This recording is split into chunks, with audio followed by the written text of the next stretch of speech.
P12 wasn't just a number on the timing sheet in Hungary. It was the result of deliberate choices, not a random misstep. The narrative around Lewis Hamilton's qualifying result painted it as a bad lap, a sign he was past his prime, or proof Ferrari's gamble on him wasn't paying off. But the truth lay elsewhere, hidden in the tense silences and subtle shifts within the team's garage. It emerged in the engineer briefing, a quiet room where strategies are dissected and intentions buried under protocol. That's where Hamilton saw the reality.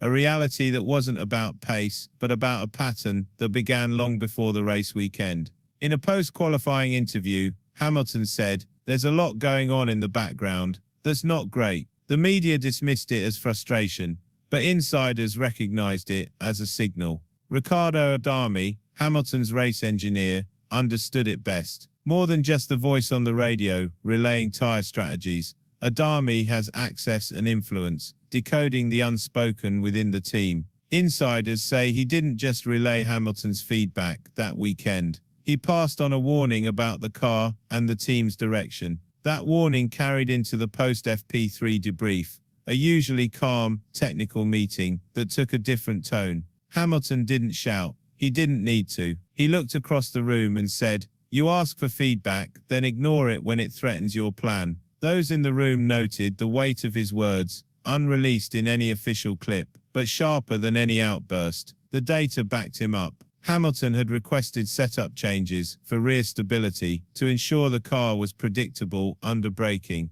Those changes were implemented during the day, but reversed overnight without warning or sign-off. Rear ride height was adjusted, and differential preload settings were altered, stripping away the stability Hamilton needed.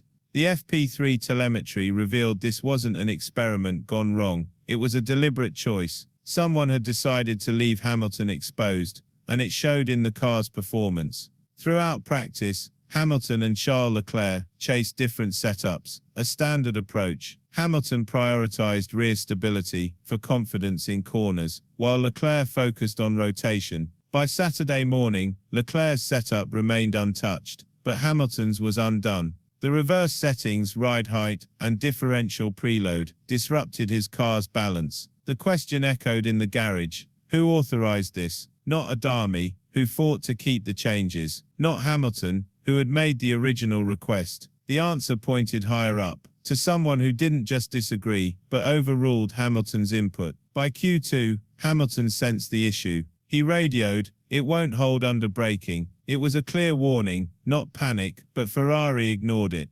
Leclerc's car, meanwhile, ran smoothly, its setup intact, delivering composed laps. The data highlighted the disparity. Hamilton's car lost stability, while Leclerc's performed as intended.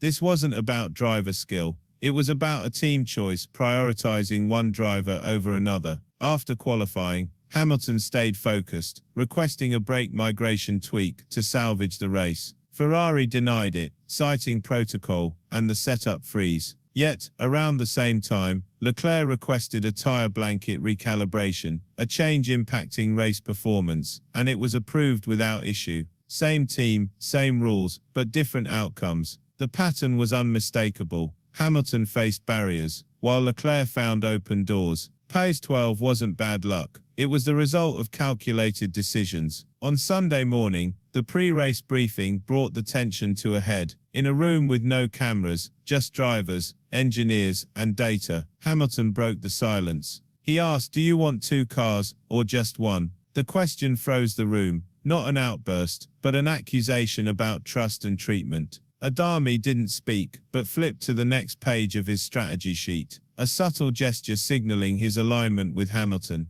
The moment cut through the team, shifting the dynamic beyond racing. By lap 43, the race revealed more cracks. Leclerc radioed, "Something's wrong with the car." His voice carried confusion, even fear, as a chassis imbalance on the left rear emerged. Engineers knew about it. Post-FP2 vibration data had flagged the issue, but Leclerc wasn't informed. Ferrari had bet on clean air masking the problem, but under race pressure, it surfaced. Leclerc wasn't just losing grip, he was losing trust, betrayed in a different way from Hamilton. As the race progressed, Adami took a stand. He began feeding Hamilton unfiltered data, brake balance evolution, tire delta pacing, opponent lift points, information typically reserved for strategy layers. Then came a single word: trust. It wasn't technical, it was a deliberate signal. Adami was no longer just an engineer. He was showing Hamilton someone was still listening, unswayed by team politics. His actions were quiet but defiant, choosing Hamilton's side without breaking rules.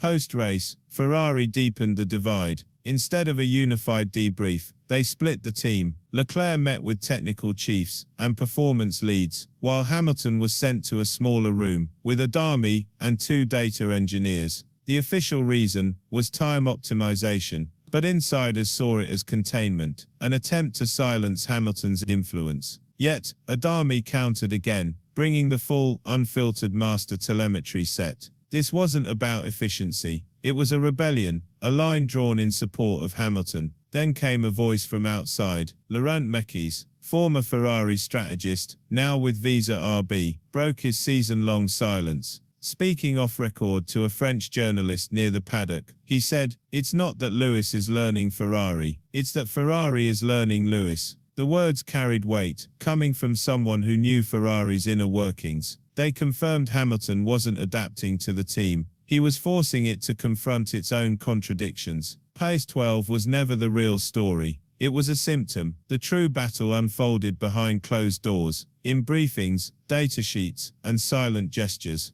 Hamilton didn't need to raise his voice, or court the media. With Adami's support and raw telemetry, he exposed the cracks in Ferrari's system. Each ignored warning, each reverse setup, each denied request, revealed a team prioritizing control over fairness. Hamilton wasn't just racing Leclerc or the clock, he was challenging a structure that had already chosen sides. His approach wasn't loud or dramatic, it was calculated, using data and quiet resolve to push for change. What seemed like isolation was in fact infiltration, a subtle reshaping of Ferrari from within. The Hungary weekend marked not a defeat, but the start of a shift, one that's already altering how the team operates.